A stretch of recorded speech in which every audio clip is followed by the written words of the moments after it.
नमस्कार दोस्तों, OCN network में आपका स्वागत है। मैं हूं ओमकार चौधरी। हमारे साथ जुड़ गए हैं जाने माने जियोपॉलिटिकल मामलों के जानकार, रक्षा सुरक्षा विशेषज्ञ कर्नल अजय रैना। अजय जी, बहुत स्वागत है, बहुत अभिनंदन। नमस्कार। नमस्कार ओमकार जी, आपको दर्शकों को बुलाने के लिए धन्यवाद। बहुत अभिनंदन आपका। अजय जी, जब से ये जंतर मंतर का यहाँ पर खेल चल रहा था, तमाशा चल रहा था, तब से पीओजेके की खबरें बिल्कुल नेपथ्य में चली गई हैं। पीओजेके में इस समय क्या हो रहा है, क्या दर्शकों को साझा कर सकते हैं आप? क्या सिचुएशन है वहाँ की? और बीच में वहाँ कुछ चुनाव वगैरह भी होते हुए दिखाई दिए थे, उस पर भी बहुत बड़े सवाल खुद पाकिस्तान के भीतर ही वहाँ का मीडिया ही खड़े कर रहा है। जी ओमकार जी, ये थोड़ा सा हमारा दुर्भाग्य है कि हम पीओजे के लेना है बातें करते हैं, पार्लियामेंट में रेजोल्यूशन पास करते हैं और मिनिस्ट्री ऑफ एक्सटर्नल अफेयर्स ने खैर 2 बार स्टेटमेंट दिया। बट मुझे लगता था कि स्टेटमेंट्स और होने चाहिए थे और कुछ थोड़ा बहुत हमें एक बिना कॉन्फ्लिक्ट के जोन में जाए हुए कुछ एक्शन करने चाहिए थे, अगर वो हमारा एरिया है तो। लेने के बाद लोगों को क्या करना है, कैसे क्वारंटाइन करना है, 10 साल करना है, वो चीज़ें हैं जो सरकार फैसला कर सकती है। लेकिन पीओजेके में जो हो रहा है उसमें आंखें बंद करके बैठना हमारे पास ऑप्शन नहीं है। उसका रीज़न मैं आपको बताता हूँ थोड़ी देर बाद। अभी हो क्या रहा है कि 120 लोग मारे जा चुके हैं, जिसमें बच्चे भी हैं, बुजुर्ग भी हैं और जवान लड़के तो खैर हैं ही हैं। उसमें 20-25 लोगों की बॉडीज़ पता ही नहीं है। वो पाकिस्तानी आर्मी जैसे करती है हमेशा, रेंजर्स हों, आर्मी, उनका कल्चर सेम है, तो गायब कर दी गई हैं ताकि संख्या ना हो। पर शायद ही मैंने अपनी ज़िंदगी में बड़ी कॉन्फ्लिक्ट जोन में सर्विस की है। कभी हमने अपने शहरियों पे, सिटीजन्स पे ऑटोमेटिक वेपन नहीं चलाए, मशीन गन्स नहीं चलाई। टेक्निकल AK-47 भी ऑटोमेटिक है, हम तो खैर वो भी नहीं चलाते अपने। द वर्स्ट, कश्मीर में अगर मॉब के ऊपर कुछ चला है तो पैलेट गन चली। यहाँ तो मशीन गन खोली 28 सेकंड्स लगातार। 28 सेकंड्स में मतलब आप आराम से एक मैगजीन 30 राउंड की खाली कर लो। तो और ये जो 7.62 कैलिबर के हथियार होते हैं, ये ऐसा भी नहीं है कि एक इंसान को लगेंगे और उसके बाद रुक जाएगी गोली। वो डिपेंड करता है कि आप कितने पास से फायर हो रहा है, किस एंगल से फायर हो रहा है। एक गोली 2 या 3 लोगों को मारने या गिराने के लिए काफ़ी इंस्टांस है। लोगों ने तो क्लेम तो उसका 8-8, 9-9 लोगों का वो अचीव करना मुश्किल है।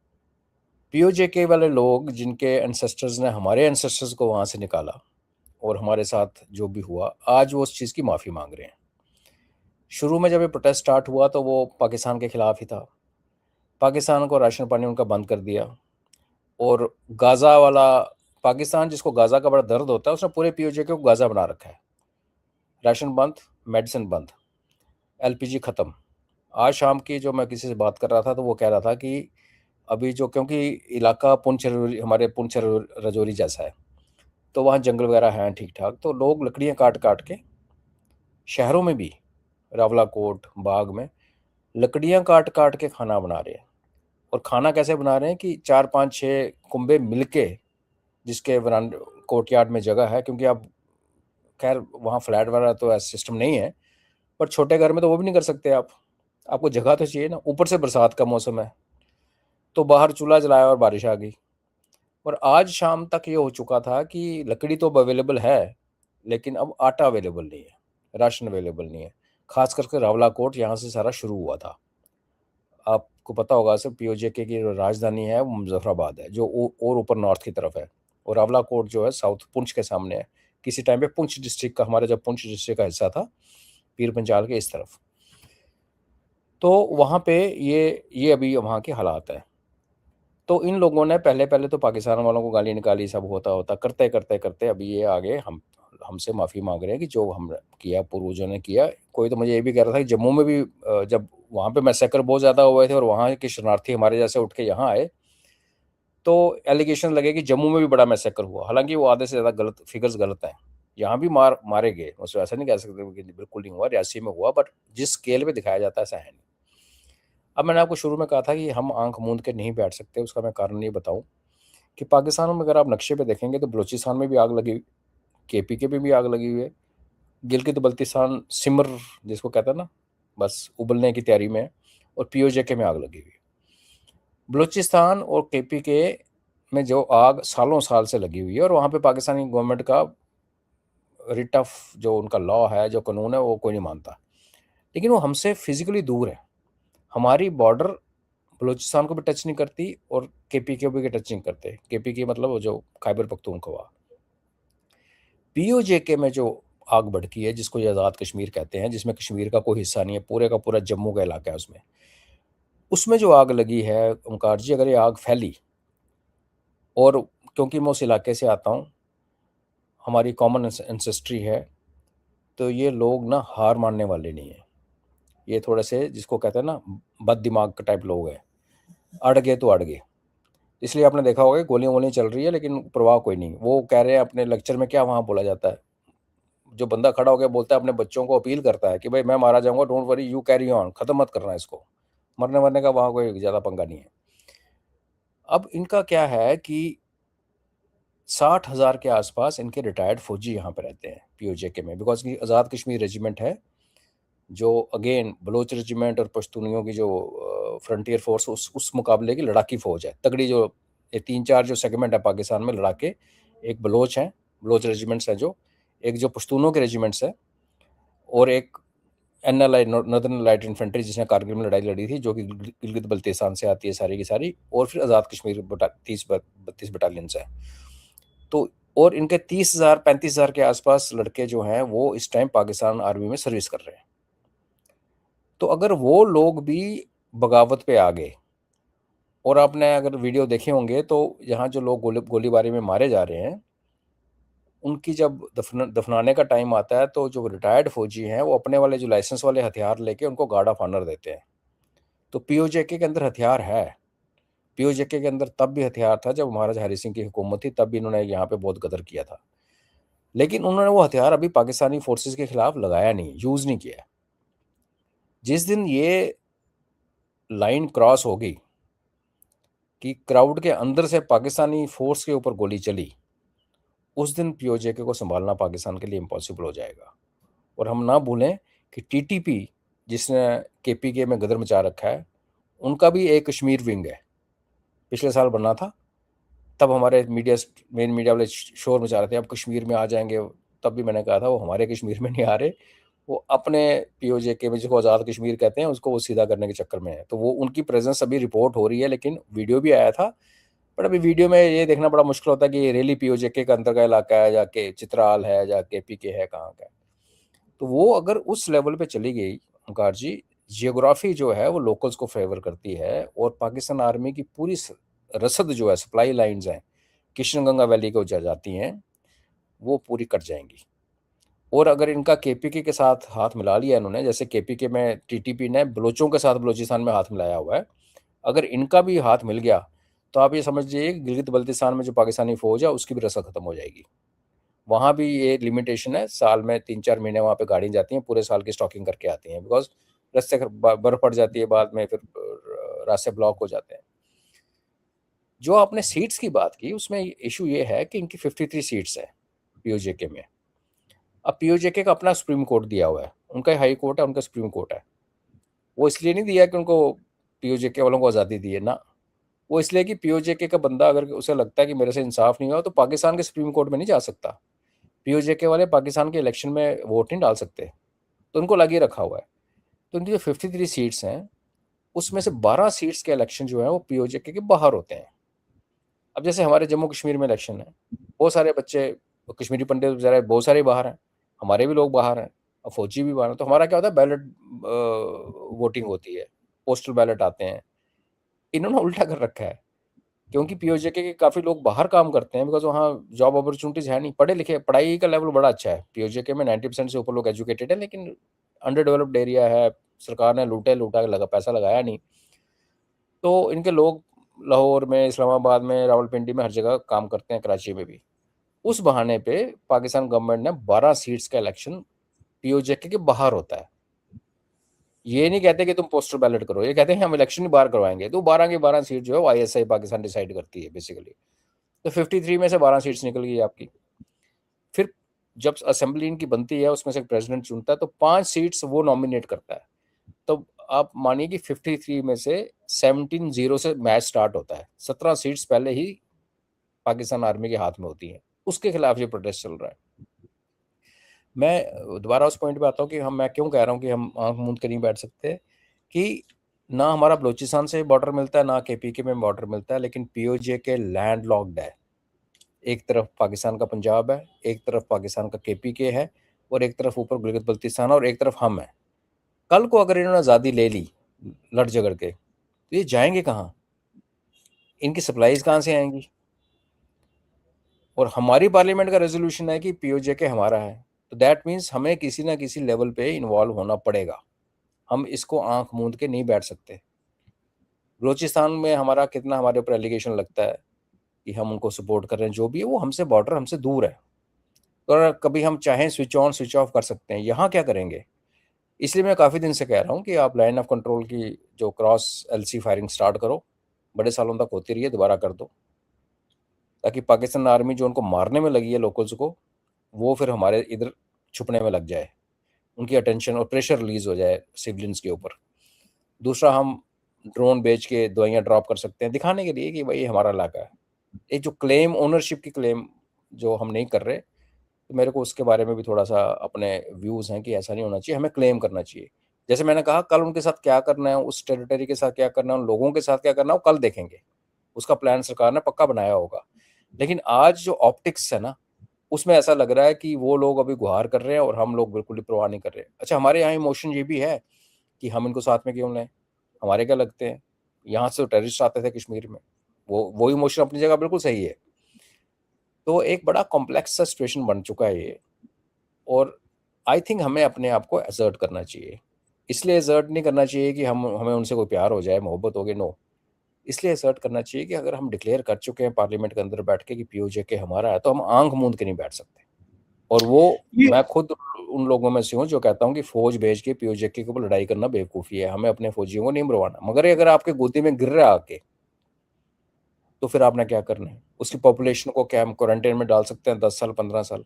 क्या हम वहाँ, जैसे मेरे जैसे लोग, हमारे पूर्वज वहाँ से ज़मीन जायदाद छोड़ के इधर आए, क्या हम दोबारा बस सकते हैं वहाँ पे? क्योंकि कश्मीर में तो कश्मीरी पंडित अभी तक बसे नहीं। तो वो एक, यहाँ पे भी लोगों के दिल में मंशा है, कुछ ग्रजेस भी हैं, जिनको हिस्ट्री पता है उनको उनसे नाराज़गी भी है। तो बड़ा ही एक कॉम्प्लिकेटेड सा, कॉम्प्लेक्स सा प्रोसेस है, सिचुएशन बन गई है पीओजे के में। जी, आप कुछ कह रहे थे, सॉरी।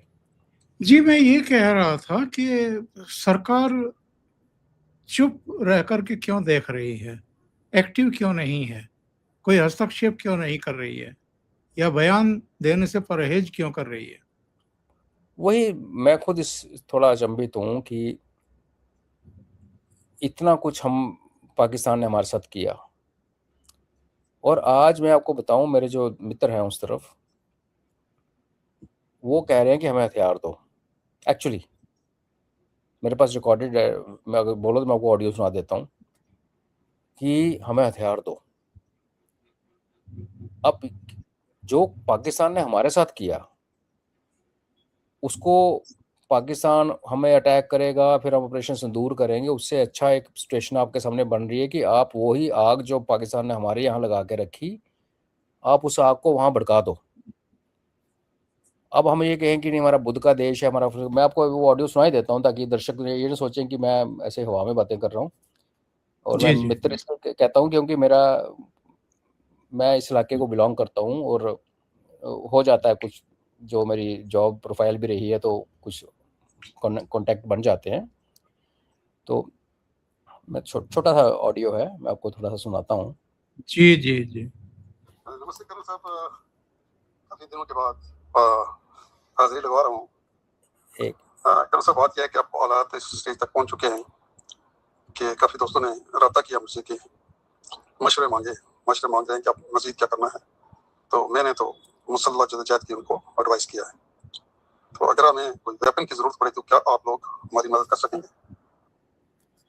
तो देखिए, आपके सामने तवा गर्म है, आग भड़की हुई है, और मैं खुद इस बात का एडवोकेट हूँ कि हमें एकदम से वो 40 लाख की पॉपुलेशन अपने साथ मर्ज नहीं करनी चाहिए। वो एक जे.एंड.के स्टेट के लिए खास करके एक बहुत बड़ी तबाही का वो बनेगा। लेकिन फिर एक तरीका है, अगर हम ये माने ओमकार जी, पीओजे का जो बॉर्डर है वो झेलम रिवर के साथ है। अगर हम कल को हमारी सेना वहाँ मूव करती है और बॉर्डर को सिक्योर कर लेती है, तो आपको पता है रावलपिंडी कितनी दूर है वहाँ से, जहाँ पे हमारे खिलाफ जीएचक्यू है और इस्लामाबाद यहाँ पे इनकी राजधानी है, वो 30 से 35 किलोमीटर है। हमारी आर्टिलरी की तोप के रेंज में आता है। बताइए। तो इतनी बड़ी टैक्टिकल एडवांटेज अगर आपको मिले, मैं नहीं कह रहा हूँ कि आप रावलपिंडी पे तोप से फायर करें, बट जब आपको पता है कि आप उधर बैठे और तोपें आपके पास हैं, तो जो खतरा होता है ना, डर, वो बड़ों बड़ों को सीधा कर देता है।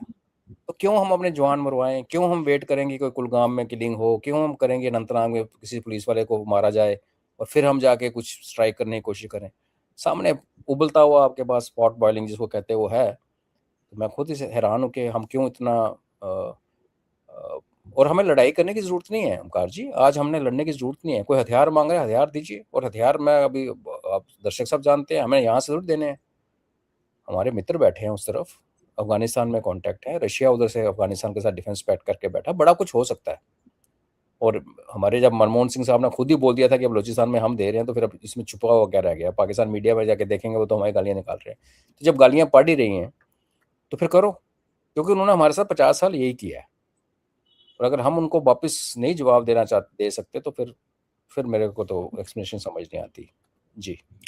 जब आतंकवादियों के पास चाइना मेड हथियार बरामद हो सकते हैं, यूएस मेड बरामद हो सकते हैं, तो फिर रूस मेड उनके पास भी बरामद हो सकते हैं, दूसरे देशों के भी बरामद हो सकते हैं। उसमें की दिक्कत क्या है? तो ये मैं ये जानना चाह रहा था एक्चुअल में कि ऐसी क्या मजबूरी है भारत की या भारत सरकार की या जो रणनीतिकार हैं उनकी, कि इस समय कुछ करने के मूड में दिखाई नहीं दे रहे हैं।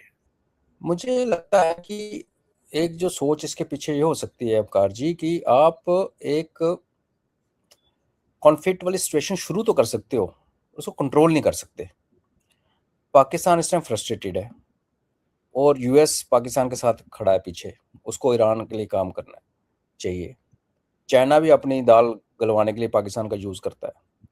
तो शायद भारत ये सोच रहा है कि जो अभी के हालात हैं, जहाँ पे एनर्जी सप्लाई में डाउटफुल है, एलपीजी की सप्लाई में प्रॉब्लम आ रही है, फ्यूल बाहर से कभी आता है कभी नहीं आता, तो इस टाइम आई थिंक भारत एक आग वाले उसमें नहीं घुसना चाहता। वो जो हम समझते हैं, हम नहीं चाहते कि हम लड़ाई करें, क्यों करें?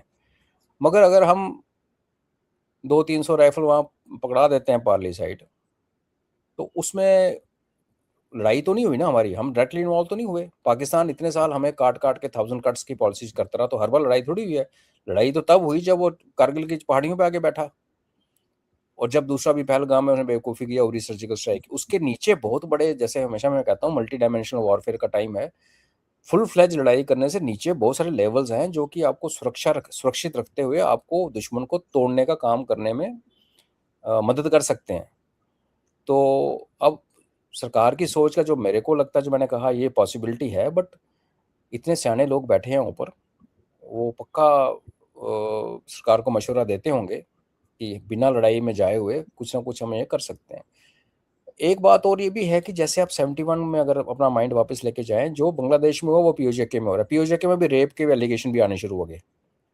पाकिस्तानी आर्मी ने लड़कियों का रेप किया है और उनका मिनिस्टर बोल रहा है गद्दार है। सेम चीज़ 71 में भुट्टो कहता था ये बंगाली गद्दार है, गंदे हैं, इनसे स्मेल आती है, ये वो। तब अमेरिका को पाकिस्तान की ज़रूरत थी चाइना से डिप्लोमेटिक रिलेशन बढ़ाने, क्योंकि 72 से पहले अमेरिका और चाइना के बीच में डिप्लोमेटिक रिलेशन नहीं थे।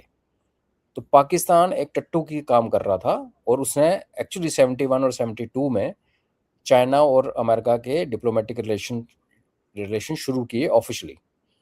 वही सिचुएशन आज आप देखें, तब भी वहाँ जब मारे जा रहे थे 21 मार्च 71 को, जब वहाँ पे हुआ था ऑपरेशन सर्च लाइट, तो वहाँ जो यूनिवर्सिटी में मैसेकर हुए, जो 30 लाख लोगों का जो रेप हुआ, जब मारे गए, 3 मिलियन जिसको कहते हैं, हिंदू भी बहुत सारे अफेक्टेड थे। तो दुनिया आंख बंद करके चैन की बंसरी बजाती रही। मिसेस गांधी बोलती रही, मिलने भी गई प्रेसिडेंट, यूएस प्रेसिडेंट को पहले 20 मिनट बाहर खड़ा रखा व्हाइट हाउस के, ह्यूमिलेट करने के लिए। वही सिचुएशन आज है। आज अमेरिका को पाकिस्तान की ज़रूरत है, गुड बैड अगली जो भी वो कर रहा है ईरान के साथ, पाकिस्तान को, चाइना को ठोकने, उसका सीपैक तोड़ने के लिए भी पाकिस्तान की ज़रूरत है अमेरिका को, और अफ़गानिस्तान में कोई गेम ना खेल जाए उसके लिए भी अमेरिका को पाकिस्तान की ज़रूरत है। तो ये तो हमें समझ आती है कि कोई ओपन कॉन्फ्लिक्ट होगा तो अमेरिका जो है ओपनली साइड लेगा। 71 में भी उनकी 7th फ्लीट यहाँ आई थी। अभी उनकी फ्लीट ऑलरेडी इंडो पैसिफिक में 2-3 घूम रही है। बट दैट डज़न्ट मैटर, हमसे मिलिटरीली तो पंगा नहीं ले सकता। ईरान को काबू नहीं कर सका तो हमें कहाँ से काबू करेगा।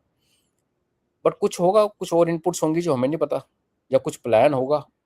क्योंकि आप अगर ये मान के चलें सपोज हाइपोथेटिकली कि हथियार पहुंचाने हैं, तो ऐसा तो नहीं है ना कि आज गवर्नमेंट बोलेगी और कल पहुंच जाएंगे। वो एक रूटिंग होगी, फिर अफगानिस्तान से निकलेंगे, फिर वो केपीके से होते होते होते, और उनकी भी पुलिस काम करती है, उनकी भी इंटेलिजेंस काम करती है, उनकी भी बॉर्डर फोर्स लगी हुई है। तो कुछ रीज़न होगा, मैं उम्मीद कर सकता हूँ और हम सब उम्मीद कर सकते हैं कुछ ना कुछ कोवर्ट गेम हम चला रहे हैं। ओवर्टली ना चलाएं, कोवर्टली तो चलानी चाहिए। ऐसे मौके हिस्ट्री में बड़ी कम आते हैं, अदरवाइज बैठ के बोलते रहो पीओके हमारा है, पीओजे हमारा है, तो बोलने से तो कुछ नहीं होता जी। जी अपने जम्मू कश्मीर की अगर बात करें तो सब कुछ अब नॉर्मल है, क्योंकि अभी 10 दिन के भीतर, 9 दिन के भीतर 2 टारगेट किलिंग हुई है, और अलग अलग जगहों पर हुई हैं, किसी एक जगह भी नहीं हुई हैं। तो यहाँ रुक नहीं रही हैं चीजें, कम हुई हैं, ये तो ठीक है। जम्मू एंड कश्मीर नॉर्मल हो ही नहीं सकता ओमकार जी, ये हमारी गलत फहमी है। अगर हम ये मान के चलें कि कश्मीर में सब शांति है, सिचुएशन इम्प्रूव हुई है, बहुत ज़्यादा इम्प्रूव हुई है, लेकिन जब आइडियोलॉजी गेम खेलती है ना ओमकार जी, आप टेररिस्ट को मार सकते हो, आप आइडियोलॉजी को नहीं मार सकते। एक बार आपके दिमाग में कीटाणु घुस गया, वो मदरसे में घुसा, या मस्जिद में घुसा, या मौलाना ने घुसाया, या आपको लिटरेचर मिला, या पैसा मिला, या ड्रग्स मिली, तो क्योंकि पाकिस्तान ने अभी क्या किया है, अभी कश्मीर में आपको ये किलिंग वाली भी बात करते हैं, अदरवाइज वहाँ पे जो लड़ाई किस किस्म चल रही है कि पंजाब और पूरे जम्मू, पंजाब और कश्मीर में ड्रग्स का असॉल्ट हो रखा है। खुली ड्रग्स आ रही हैं और लोगों को नशेड़ी बनाया जा रहा है। अगर आप किसी कौम को नशेड़ी बनाते हो तो फिर लड़ने का, गोली मारने का जरूरत ही क्या है। अमेरिका, अंग्रेजों ने यही काम चाइना के साथ किया था 1840 में, ओपियम वॉर जो हुई थी बाद में। पूरी पूरी चाइनीज़ कम्युनिटी को नशेड़ी, इतना नशेड़ी बना दिया कि लोग, चाइनीज़ ने अपना घर के चांदी सोने के बर्तन बेच के और अफीम खरीदते थे ब्रिटिशर से, और तब फिर लड़ाइयाँ हुई, ओपियम वार 1 और 2 और 1। तो ये जो किलिंग हुई है इसमें 2 चीज़ें हैं। एक तो अमरनाथ यात्रा चल रही है, अमरनाथ यात्रा अभी हर साल फर्स्ट क्लास चलती है, थ्रेट होती है लेकिन चलती है। सिर्फ 2019 में जब ये 5 अगस्त को, तब वहाँ पे 370 और 35A को हटाया और 370 को डिल्यूट किया, उस टाइम इसको रोका गया था। अदरवाइज पिछले, जब से बीजेपी गवर्नमेंट आई है तो ऑलमोस्ट इंसिडेंट फ्री। हालांकि उससे पहले अटैक हुए हैं अमरनाथ यात्रा पे, और एक पिछले 10 साल के अंदर भी एक हुआ था, बट माइनर था। इस बार उन्होंने क्या किया, सेम चीज़, सब फर्स्ट क्लास चल रहा है, 4-4.5 लाख लोग जा रहे हैं। एक उन्होंने जगह उठाई कुलगाम, अगर आप नक्शा देखेंगे ना जी, तो इसमें अगर आप देखेंगे, मैंने अभी स्पेक्स, एक मिनट में स्पेक्स पहन कर बताता हूँ। जी जी, कंटिन्यू रखें। ये हाँ तो जी, ये मैं टारगेटेड वारदात, किलिंग है। हाँ, ये ये टारगेट टारगेटेड के किलिंग। लिए। जी जी। हाँ जी, तो इन्होंने क्या किया कि एक जो एक्सिस है जो जम्मू को मिलाता है अनंतनाग, अनंतनाग वो डिस्ट्रिक्ट है और टाउन है जिसके आगे पहलगाम है, जहाँ से यात्रा शुरू होती है पैदल, और दूसरा रूट जो है वो फिर आप श्रीनगर से होते हुए आप सोनामर्ग जाते हो और वहाँ से शुरू होती है बालटाल के रास्ते। तो ये पूरा एक्सिस जो है, इसको तो पूरा किलेबंदी की तरह फोर्टिफाई किया हुआ है इन्होंने, सिर्फ जी सुरक्षा एजेंसी ने, फोर्सेज ने। कुलगाम जो है वो पीर पंजाल की जैसे इधर राजौरी पुंछ जो है पीर पंजाल पहाड़ के साउथ में है, जस्ट पहाड़ को क्रॉस करके आप कश्मीर वैली में एंटर करें तो वहाँ उनका कुलगाम डिस्ट्रिक्ट आता है। कुलगाम डिस्ट्रिक्ट की जो बाउंड्री है वो राजौरी और पुंछ की बाउंड्री से मिलती है, बीच में वो बड़ा सा पहाड़ खड़ा है। तो वो उस एक्सिस जहाँ पे यात्री जा रहे हैं ना उससे दूर है, तो उनको एक नेचुरली, जब आपका फोकस एक 300 किलोमीटर लंबे राजमार्ग पे है और पूरी फोकस वहाँ पे लगा रखा है आपने, वहाँ पे डिप्लॉयड भी हैं, वहाँ पे इंटेलिजेंस भी चल रही है, ड्रोन भी उड़ रहे हैं, सब कुछ हो रहा है, तो कहीं ना कहीं वर्नेबिलिटी ये क्रिएट हो जाती है। जब अमरनाथ यात्रा खत्म हो जाएगी तो फिर ट्रुप्स दोबारा पूरी तरह फैल जाएंगे जैसे वैली में फैले थे। तो ये जो टारगेटेड किलिंग की इन्होंने, जो 2 मजदूर मारे हैं, ये तो बिल्कुल ही मतलब कवर्स वाला काम है, और इन्होंने ऐसी जगह पे किया जहाँ पे वो जो सुरक्षा कवच जो बना हुआ अमरनाथ वाला वो नहीं था। पहले जो किलिंग हुई थी 10 दिन पहले जो सिपाही की, वो तो अनंतनाग में हुई थी, और वो ओपन एंड ओपन एक यात्रा के ट्रैक रूट पे हुई। उसमें तो आप कह सकते हैं कि वो एक चैलेंज था कि भाई हमने कर दिखाया, मार दिया, अब देखिए जो करना कर लो। तो वो केस और ये वाला केस, और इसमें तो कोई लतीफ़ भट्ट करके टेररिस्ट आइडेंटिफाई हो गया जिसने 2 मजदूर मारे हैं। तो ये बंदे 2-3-4 लोग दिनों में मारे जाएंगे। बट ये हमें दर्शाता है कि देखो, आग बुझी नहीं है, सुलग रही है, ऊपर राख पड़ी है, और हम उस राख पे अगर बोले सब शांति आ गई, गलत है। और थोड़ी सी देखो, मैं लोगों को सुनने में बुरा लगेगा, आजकल डेटा एक ऐसी चीज़ है कि आप कैसे भी मैनिपुलेट कर लो। आपको याद होगा जब इलेक्शंस कराने थे, जो हम कह रहे थे मत कराओ, उससे पहले एक बहुत अच्छी खबर आई, पूरे मीडिया पे फैली कि 2.25 करोड़ टूरिस्ट जो है इस पर कश्मीर आए और सब फर्स्ट क्लास है। ये आपने भी सुनी होगी, 2.25 करोड़ टूरिस्ट आए। बिल्कुल बिल्कुल। उसमें से ओमकार जी 1.60 करोड़ के आसपास तो वैष्णो देवी आए थे। तो वैष्णो देवी जम्मू में है, जब सही टेररिज्म है। चलता रहा तो भी यहाँ आते रहे लोग, यात्री तो आते हैं माता के दरबार में। अब क्योंकि आपने ये शो करना है कि सब नॉर्मल है, आपने वैष्णो देवी की फिक्र उठाई, बिकॉज टेक्निकली जे&के स्टेट में तो हुआ, और बोला इतने टूरिस्ट आ गए। 2 करोड़ टूरिस्ट कश्मीर वैली में कैपेसिटी नहीं है एब्जॉर्ब करने की। जो भी 50-60 लाख वहाँ आते भी हैं, उस चक्कर में जो नॉर्मल होटल जिसमें हम खुद रहे हैं 2,000-2,500 का कमरा, वो 15-15, 20-20 हज़ार का बिकता है, 2 जाके पूरे होते हैं। तो आपका जो पहला जो था कि मैं उससे ये बोलूँगा कि हालात नॉर्मल नहीं है, दबी हुई आग सुलग रही है, जिस दिन नज़र हटेगी दुर्घटना घटेगी। तो ये सबक है जब हम बोलते हैं कि हमें अलग करो, जम्मू को अलग करो, बिकॉज वो जो कैंसर है वो जम्मू में भी फैल रहा है, और हम चाहते हैं कि भाई जिस दिन जम्मू वीक हो गया ना ओंकार जी, तो आपको कश्मीर को काबू करना बड़ा मुश्किल हो जाएगा। जब जम्मू स्ट्रांग रहा है, कश्मीर काबू में रहा है। महाराजा की गद्दी जम्मू में थी, और पूरे कश्मीर, लद्दाख, गिलगित बल्तिस्तान तक राज था, बिकॉज जम्मू स्ट्रांग था, बिकॉज पूरी रसद, पूरी सप्लाई लाइन्स यहाँ से जाती हैं। तो आप बड़े गामा तो बन सकते हो कश्मीरी में, पत्थर पत्थर मार के। अगर यहाँ से एलपीजी बंद हो जाए ना 2 दिन के लिए, तो घुटने पे आ जाते हैं।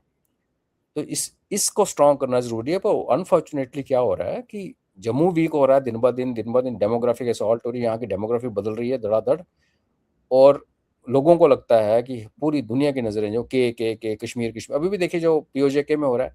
जैसे मैंने कहा, पूरे का पूरा इलाका जो आज़ाद कश्मीर का पूरा इलाका जम्मू प्रोविंस का है। सिर्फ मुजफ्फराबाद का जो इलाका है ऊपर, वो कश्मीर क्लेम कर सकता है। वो कश्मीर नहीं, वो पहाड़ी बेल्ट है जो रजौरी पुंछ से स्टार्ट होती है, गुरेज तक जाती है। उनका कश्मीरी से ना उनकी लैंग्वेज कॉमन है, ना ट्रेडिशन, ना उनकी शादियां होती हैं।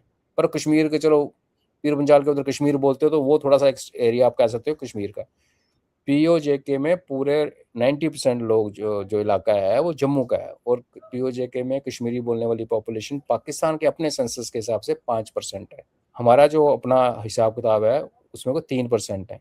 अनफॉर्चुनेटली हमारा मेन स्ट्रीम मीडिया और हमारे बड़े लर्नर्ड जर्नलिस्ट कश्मीर बोल रहे हैं, पीओजे क्यों कश्मीरियों पर अत्याचार है। कश्मीर, पाकिस्तान ने उसको आज़ाद कश्मीर का नाम इसलिए दिया था कि कश्मीर बिकता है। तो इधर भी यही कहानी है कि इधर कश्मीर बिकता है। दिल्ली की भी नजरें कश्मीर के ऊपर गड़ी हुई हैं, उनको खुश करो। और यहाँ पे बुरा हाल हो रहा है। मैं जैसे कह रहा हूँ आपको, ड्रग्स का इशू आ रहा है, एम्प्लॉयमेंट का इशू आ रहा है, डेमोग्राफी इशू हो रहा है। तो हम इसलिए कहते हैं भाई आप कश्मीरियों को बड़ा खुश करो और खुश करो, उनके घर में बैठ बैठ के उनको सूप पिलाओ, हमारी जान छोड़ो। आज जम्मू को मैं अपनी लैंग्वेज में बोलता हूँ कश्मीर एडमिनिस्ट्रेड जम्मू, बिकॉज पूरी ताकत, political power Jammu and Kashmir की सीटों के बंटवारे में और सेटअप के चक्कर में पूरी की पूरी कश्मीर पे है। और कश्मीरी कितने लॉयल हैं और कितना उन्होंने लॉयल्टी दिखाई। इस गवर्नमेंट ने असेंबली में 370 वापस लाने का बिल पास किया हुआ है। हमारे मुख्यमंत्री जी कुछ दिन पहले जब आग भड़की हुई थी जंतर मंतर पे, वहां पहुंच गए थे बिना परमिशन के स्टेटहुड मांगने। तो आप ऐसे लोगों को खुश करने के लिए जम्मू के नेशनलिस्ट लोगों को आप बिल्कुल ही ध्यान गया, आप तो बिल्कुल ही रगड़ रहे हो फुटमैट की तरह। ये ठीक नहीं है। तो जम्मू कश्मीर के हालात मैं नहीं कह सकता कि नॉर्मल है, सुधरे हैं आज से 5 साल पहले जैसे थे, लेकिन नॉर्मल नहीं। जी, जम्मू स्टेट को अलग राज्य बनाने की मांग को लेकर के अजय जी और उनके सहयोगी आजकल एक आंदोलन भी छेड़े हुए हैं। आंदोलन नहीं, एक मुहिम है, एक अभियान है। जी, उस पर हम अलग से अजय जी से एक एपिसोड जरूर करेंगे और विस्तार से समझेंगे कि जम्मू की इतनी उपेक्षा क्यों हो रही है, जिसके चलते अब ये अभियान शुरू हो गया है। अजय जी, आज के लिए बहुत धन्यवाद आपका जुड़ने के लिए और इतने विशद तरीके से चीज़ों को समझाने के लिए, और जो भी कुछ पीओजेके में इस समय चल रहा है उस पर कम से कम भारत को रणनीतिक ही सही इतनी भी चुप्पी साध करके नहीं बैठना चाहिए। बहुत बहुत धन्यवाद आपका। नमस्कार। धन्यवाद ओमकार जी। जय हिंद। जय हिंद।